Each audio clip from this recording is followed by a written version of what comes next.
When you think about a 6-year-old's first proper year of school, what comes to mind? Probably reading, writing, a little bit of counting, right? And look, that stuff is absolutely crucial, but it's really just scratching the surface. Today, we're going to unpack the Year 1 curriculum, and I think you'll be surprised to see just how sophisticated it is. It's really a blueprint for building a modern citizen. So, that's the big question, isn't it? We're going to peel back the layers of the official curriculum here in England to see what kids are really learning and, maybe more importantly, why they're learning it. And the answer is pretty fascinating. Okay, first things first, a little bit of context. The government sets what's called the national curriculum. You can think of that as your core subjects, like English, math, science. But schools also have to teach a wider, basic curriculum, which brings in other required subjects like religious education. It's basically a framework that sets national standards, but still leaves a little room for schools to do their own thing. So, what does this whole blueprint actually look like? What are the key building blocks that sit right alongside those all-important reading and writing skills? Let's dive in. Here's how we're going to break it down.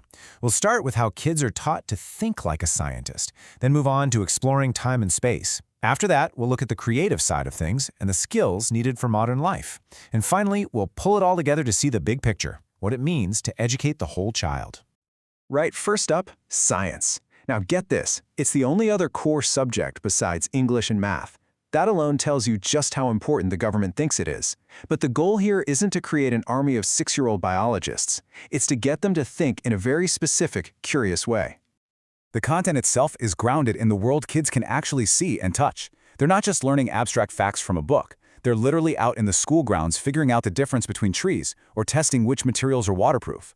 It's super hands-on, and it's all built on these 4 pillars. And this quote from the curriculum itself really gets to the heart of it all. The goal is not just to pump them full of facts. It's to get children to experience and observe, to just look more closely at the world and ask that amazing fundamental question, why? And this is how they do it.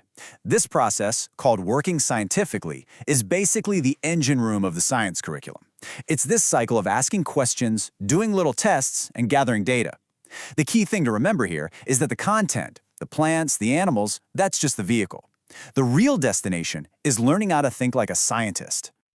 Okay, next up, let's talk time and space through history and geography.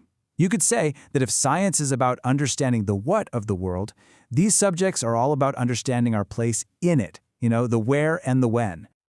I mean, how on earth do you teach a 6-year-old about something as abstract as time? Well, you start with them. They'll literally order photos from their own life. Then, you stretch that timeline out to living memory by getting them to ask their grandparents about the toys they played with. And only then, once they've got those anchors, do you introduce the distant past with something like the Great Fire of London. It's such a clever way of building up a really complex idea, step by step. And geography works in a really similar way, kind of starting small and then zooming out. It begins with their local school environment and teaches them a fundamental vocabulary. Kids learn to spot the difference between human features, stuff we build, like a city or a farm, and physical features, the natural stuff, like a river or a hill. This builds the mental architecture they'll need later to understand any landscape anywhere on Earth. Okay, so we've covered the analytical stuff. Now let's switch gears and talk about the expressive side of things. The curriculum makes sure there's plenty of space for subjects that encourage a completely different but just as important way of thinking: art, music, and design and technology.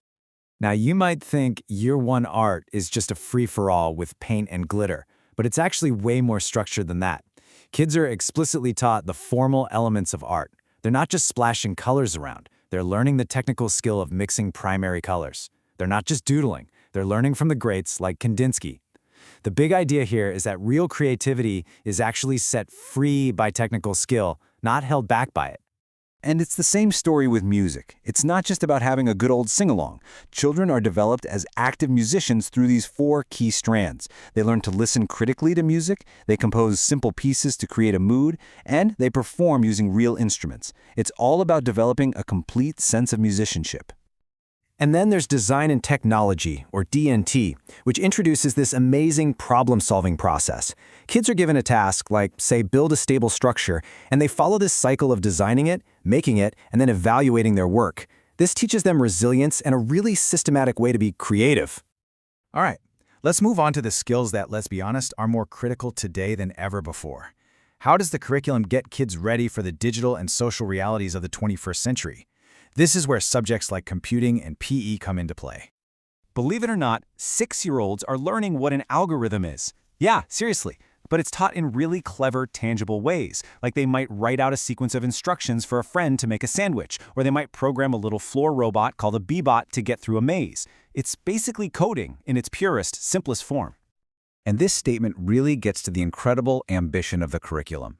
It's not about teaching kids how to use a specific app or piece of software.